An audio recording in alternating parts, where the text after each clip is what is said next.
The girl beside the window looked up. She had straggly, waist-length, dirty blonde hair, very pale eyebrows, and protuberant eyes that gave her a permanently surprised look. Harry knew at once why Neville had chosen to pass this compartment up.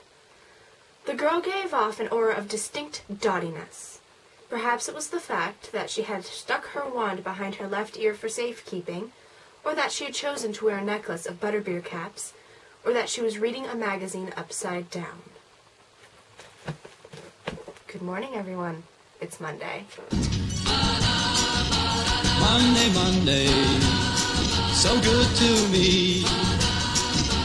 Monday morning, it was all I hoped it would be. Early last week, everybody here at How I Met Your Roommate decided we were going to do a theme week this week, and the theme ended up being to interview somebody. Today, ladies and gentlemen, I have a very special guest. I'd like you to all put your hands together because she deserves the applause. Everybody welcome Luna Lovegood. Luna, why don't you introduce yourself? Well, my name is Luna Lovegood, and I go to Hogwarts School of Witchcraft and Wizardry. I'm in my 7th year, and, well, it's quite wonderful. When I'm not at school, I live in England with my father in a tower, and we're all quite happy, you see, and it is good. Tell us a little bit more about your father. My father's name is Xenophilius Lovegood, and he's a brilliant researcher. Right now, he's in Bulgaria, studying the wide-fanged Dolphonian. It's quite interesting, and of course when he comes home, he'll write all about his findings in the Quibbler, which is his magazine. You know, he's the owner, a writer, and an editor, and the Quibbler always tells the truth, even when nobody else will. We told the truth about Harry Potter after you know who came back, while the Daily Prophet was just writing all those horrible lies from Rita Skeeter. What happened to your mother? Oh, my mother is dead. I watched her die. It happened when I was 9. She was a brilliant witch, but she liked to experiment, and one day the experimenting went very wrong. I'm so sorry. She was wonderful, though, and Daddy is wonderful still. Did you know he bought me the horn of a crumple-horned Snorlax? I never got to see it because the Death Eaters destroyed our house. Our house is all right, though, and, Daddy's okay, but I never got the crumple-horned Snorlax horn. You do realize that crumple-horned Snorlax don't actually exist, right?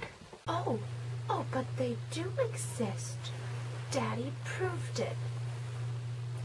They were singularly responsible for the fall of the Athenian bridge in 1748 because they were eating away at the foundation. Everybody else thought it was some sort of failure of doohickeys and stuff, but Daddy knew the truth. He found the nest, you see. Okay.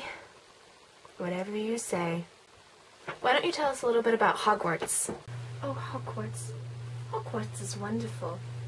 Where to begin? Well, I guess you start at the bottom and work up. The bottom is the dungeon where we have potions with Professor Snape, and then the next floor up is the ground floor, which is the Great Hall, and in the Great Hall there is a ceiling, and it changes weather, just like the weather outside, so you can experience a lightning storm and not get wet at all. And then the next floor up is the first floor, and we have charms on the first floor. Then on the second floor there's Muggle studies, and the third floor has defense against the dark arts, and so on and so forth. There's also some interesting places like the astronomy tower and the owlry, and then there's the girls' bathroom on the second floor. That's Moaning Myrtle's bathroom, and did you know that from Moaning Myrtle's bathroom there's an entrance into the Chamber of Secrets? What would you say is your absolute favorite subject? Oh, my favorite class? That's easy. It's defense against the dark arts.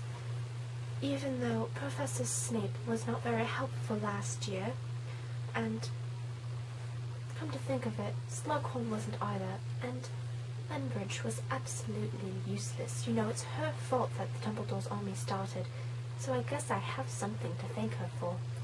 But of course Professor Lupin in my second year was quite wonderful.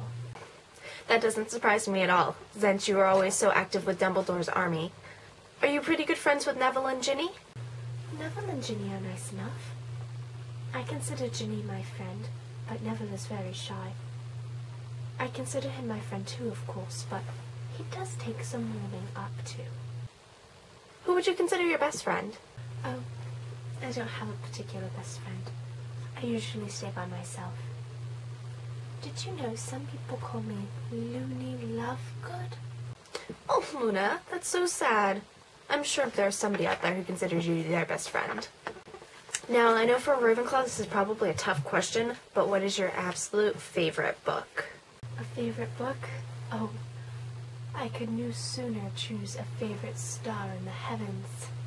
Tell us a little bit about Dumbledore's army. Dumbledore's army. Well, as you know, it was Harry Potter's idea, and he teaches us spells, and it's all very useful because I used a lot of the spells fighting Death Eaters that he taught us, you know.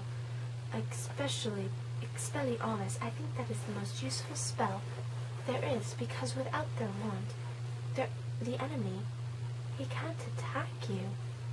What do you think is the most interesting spell that Harry's taught you so far? Oh, Harry taught us lots of spells. He taught us ones that I don't like to use, like Acceptus Sempra, which cuts the opponent deeply, like a sword. And he taught us Petrificus Totalis, which makes you seize up like you've just seen a basilisk through a mirror. And the Jelly Leg Curse, which turns people's legs to jelly, just like the title says. And the Bat Boogie Hacks, which makes bats stick to your face. Expelliarmus, of course, very useful. But I think my favourite is Expecto Patronum, because the Patronuses are so pretty.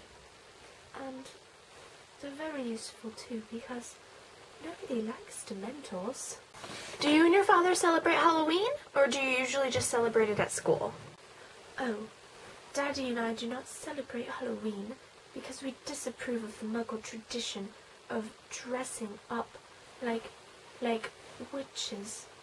And painting their face green with a crooked nose and a wart. It makes them look like they've just survived a Noggle attack, and it's quite offensive to us witches. Daddy and I celebrate All Hallows Eve, and we try to commune with the spirits of people lost. Once I even thought I had my mother. Oh, I'm sure not all Muggles feel that way.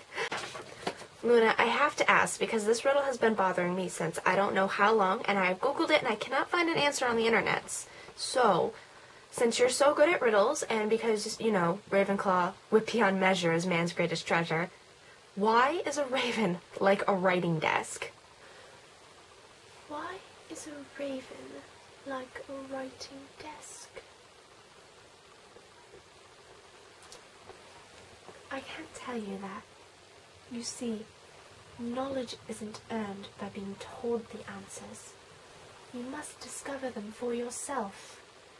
Only then will you deserve the knowledge. Thanks anyways, Luna. Why, thank you for interviewing me. It was really no problem at all, you know. If you ever need an expert on Crumplehorn Snorlax or Nargles or Delphonia or Thestrals or anything, you can just let me know.